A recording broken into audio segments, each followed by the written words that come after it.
പള്ളിപ്പുറം ചങ്ങണംകുന്ന് അധികം നടക്കാറില്ല. പക്ഷെ നടക്കാറുണ്ടെങ്കിൽ തന്നെ നമ്മൾ പോകുമ്പോൾ കൊട്ടാരം കുളങ്കരൻ എന്ന് പറഞ്ഞ ഇവിടുത്തെ മറ്റ് 2 പുറത്തെ അവകാശികളുണ്ട്. അവരുടെ വീട്ടിൽ മാത്രമേ അങ്ങനെ അധികം പോകാറുള്ളതാണ് തോന്നുന്നത്. പിന്നെ ഞങ്ങൾ തിരുവേല ദിവസം രാവിലെ വടക്ക് ഭാഗം, അതായത് പള്ളിപ്പുറം ദേശം, ഞങ്ങളുടെ ഭാഷ പറയും വടക്ക് ഭാഗം തെക്ക് ഭാഗം എന്നാണ് പറയുക. അപ്പോൾ വടക്ക് ഭാഗം എന്ന് പറഞ്ഞാൽ ഞങ്ങൾ പള്ളിപ്പുറം ഭാഗത്ത് ആദ്യമായിട്ട് ഞങ്ങൾ ഈ കാവിൽ നിന്ന് ഇറങ്ങിക്കഴിഞ്ഞാൽ പഴയ ദേവസ്വം മാനേജറുടെ വീട്ടിൽ, ആദ്യത്തെ ദേവസ്വം മാനേജറുടെ വീട്ടിൽ പോയിട്ട് കളിക്കും. മൂക്കാഞ്ചാത്തനും മുടിക്കാരെ കളിക്കും. അപ്പൊ മുടിക്കാർക്ക് ചായ പൈസ അല്ലെങ്കിൽ മൂക്കാഞ്ചാത്തന് തലകെട്ട് ആ രീതിയിലൊക്കെ നമുക്ക് വഴിപാട് കിട്ടും. അങ്ങനെ അതിനുശേഷം ഞങ്ങള് തിരിച്ച് ആ പ്രദേശം വടക്ക് ഭാഗം മുഴുവൻ നടന്നു കഴിഞ്ഞാൽ തിരിച്ച് ഞങ്ങൾ ഇവിടെ എത്തും. ഒരു 9-10 മണിക്ക് എത്തും. ഇവിടെ വന്നിട്ട് ഭക്ഷണമൊക്കെ കഴിഞ്ഞ് രാത്രി തെക്ക് ഭാഗത്തേക്ക് ഞങ്ങൾ നടന്നു തുടങ്ങും. അപ്പൊ ചെങ്ങണംകുന്ന് ഭാഗം അതെല്ലാം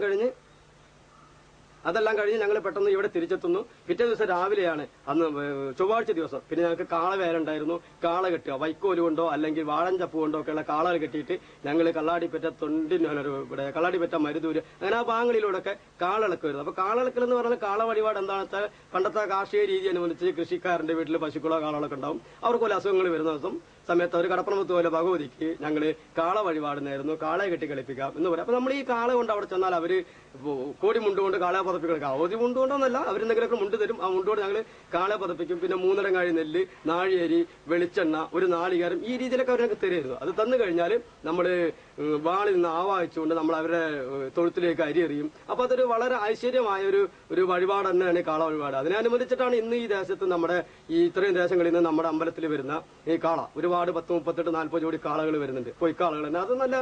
അതാണ് അതിന്റെ ശരിക്കുള്ള ചരിത്രം.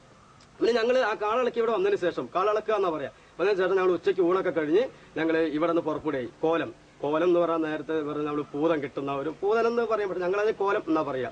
ഈ ഭദ്രകാളിയുടെ സങ്കല്പത്തിലുള്ള അതാണ് മുലക്കൂട്ട്, മാറുതാലി, ചെവിക്കൂട്ടം, മൂക്കൂട്ടം, വട്ടമുടി, വഞ്ചി, പിന്നെ ചെലമ്പ്, അരമണി, ഇതൊക്കെ